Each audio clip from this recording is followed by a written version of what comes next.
everyone, welcome back to Kevin Reviews. I just finished watching the 1978 classic Halloween. This is directed by ever famous John Carpenter, and also written by John Carpenter and Deborah Hill, and it stars Donald Pleasance, Jamie Lee Curtis, Nancy Keys, P.J. Souls, Charles Cyphers, and more. Primarily, this is uh, it's more focused on Donald Pleasance and Jamie Lee Curtis, but yeah, the other actors are just as important too. Um, so I mentioned earlier I think when I did the I Know What You Did Last Summer, I'm not the biggest fan of slasher films necessarily. I don't hate them, but I don't know. I didn't often find them that scary. I don't think. Or I didn't I don't know, I didn't quite get it. I thought the supernatural stuff was more my alley really.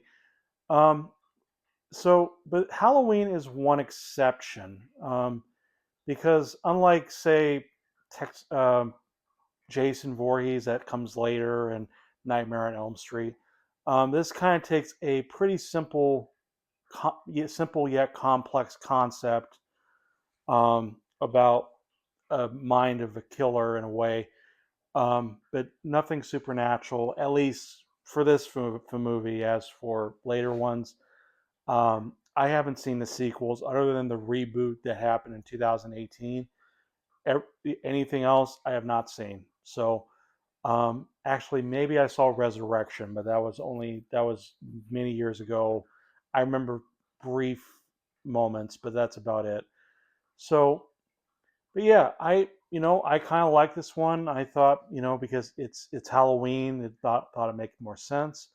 Um, Still, this is a 1978 independent film that its original budget was $325,000, and yet made millions back, and has become one of the most successful independent films. And granted, before that, Texas Chainsaw Massacre had even lower budget and even did very well itself. I think it did. I might be wrong on that.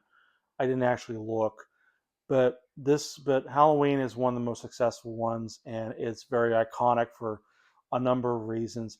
Still, does it hold up nowadays? After rewatching again, here's my review of 1978's Halloween by John Carpenter.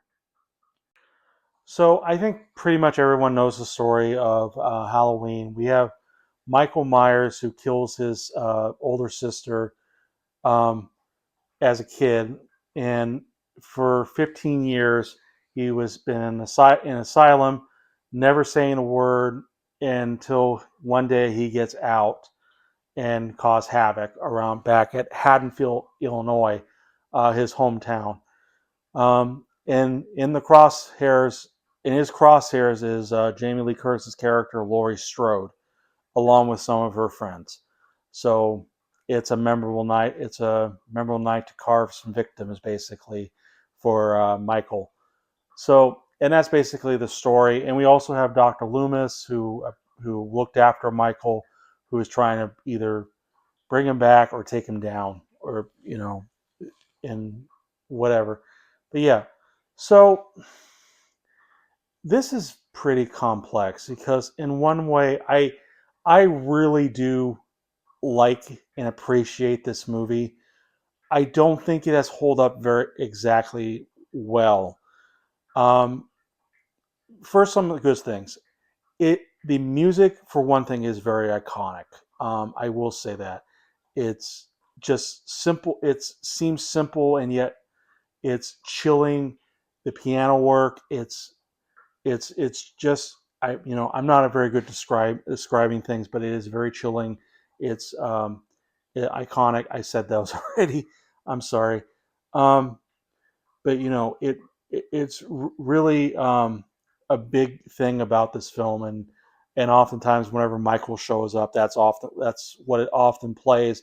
Other times it plays like I I'm not sure how I can describe the music, but um, Oh, I don't know. I'm not a music expert, so but there's plenty of iconic music moments in the film that they use. Um, how is Michael Myers? I really like the concept because unlike like I said, unlike Freddy and Jason where they're more supernatural, and granted I couldn't in Friday the 13th it's much different for Jason, but it eventually becomes supernatural. With Michael Myers, it's more like we don't know why he kills. We don't know why he's choosing to stay silent. He just does it, and that's probably the most scariest thing is the unknown of what Michael can do or what he thinks, what is going on in his head. We don't know. Um, Dr. Donald Pleasance, who does a great job in this, has described Michael as just evil, the blackest of eyes. He's the devil, the boogeyman, even. Um, you know, and for an outfit, unlike you got the overalls, and of course you got the Michael Myers mask that molded out of William Shatner's face. Um, so it's so simple and yet so I am sorry if I say iconic. It's well known. It's everywhere. Um, it's important piece of Halloween. Um, Jamie Lee Curtis also does a great job. You do kind of care for her. Your typical. She's not exactly your typical teenager, um, or final girl, basically in a slasher. Um, you don't hate her. You don't hate her. You actually like her because she's not. She's more responsible, and yeah, she's still supposed to be a teenager. Um, or yeah. So sorry. But yeah, there's quite a lot to like about it. The atmosphere, especially, is great. Again, along with the music, it definitely makes it more, um, you know, intense, and you know, it, it brings many chills and kind of terror or suspense to the film. Um, the kills are unique. Granted, that there's not many kills. Um, other than and granted, they're not exactly unique. They're kind of typical nowadays. But I think back then it was pretty memorable. Um, let's see. Um, and the other actors are fine. Or some of the Laurie's friends are more victims. You got the two kids who you got two kids. I think Tommy is one of them. Pretty memorable. Um, yeah, I think that's all the good stuff. The I wouldn't exactly say bad stuff because here's the thing: because I'm not a huge fan of slasher films, and maybe because I've seen this so many times, a lot of the horror just kind of is not there anymore. And this is an independent film, so obviously we can't do have a whole lot of money or whatever. But some of the but it's I forgot to mention it is shot very well. Um, Especially like in the opening where it's like raining. It's shot spectacularly. Um, I like the way Michael kind of moves. He's just kind of like he's like a ghost or the boogeyman. Basically, he just kind of appears in one scene and kind of disappears in that same scene very quickly. Um, though there is one moment that's a bit silly where Laurie looks out uh, her window and sees him. And while she's still looking at him, for some reason he's just gone, and doesn't make sense to do that. But I kind of get it. But I don't know. I get it. Um, but yeah, the other thing is there's not a ton of there's other than a couple several like because this is Halloween.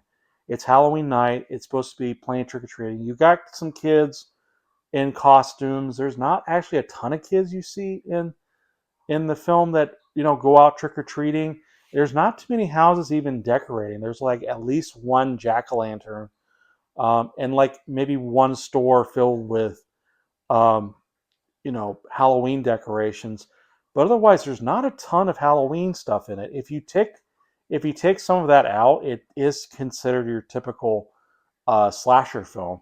So um, yeah, in a way, it doesn't seem like it is Halloween. It does have the season look of the Halloween season, like fall. But otherwise, it doesn't really have that much going for it. Um, I don't know, and then at times it's pretty sluggish. Some of the pacing, because you're wanting to see Michael actually start making some kills. It kind of really takes a while. You got the opening, and there's like one scene, but which is kind of done off screen. Um, we've got great point of view shots with Michael at times, especially in the very opening. Um, I'm sorry, I'm saying because I want to say a lot of good things about this, because this is obviously a classic. It's well known. It's well known. It's well beloved.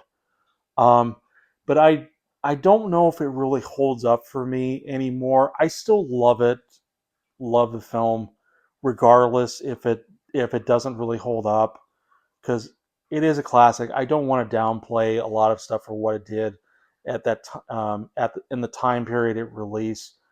Um, but I don't know. Again, I'm not a big fan of slashers, and I did say this is one exception, but mainly the exception is in the concept, the music, the atmosphere, the look with Michael Myers, and at least the performances from Donald Pleasance and Jamie Lee Curtis. I think those are the big things going for it. But I think honestly, I would give Halloween 4 stars. I think that's generous, because I don't want to say I don't enjoy this anymore or anything. I want to feel like I enjoy it, but yeah, it doesn't really. I don't know. At times, it doesn't feel like it holds up well, and there's better horror. There's more horror movies out there that I think I enjoy watching more than this. But still, what are your thoughts on 1978's Halloween? Leave in the comments below, like or dislike my review. Feel free to subscribe to my channel and click the notification bell. And I will see you guys in the next review. Bye.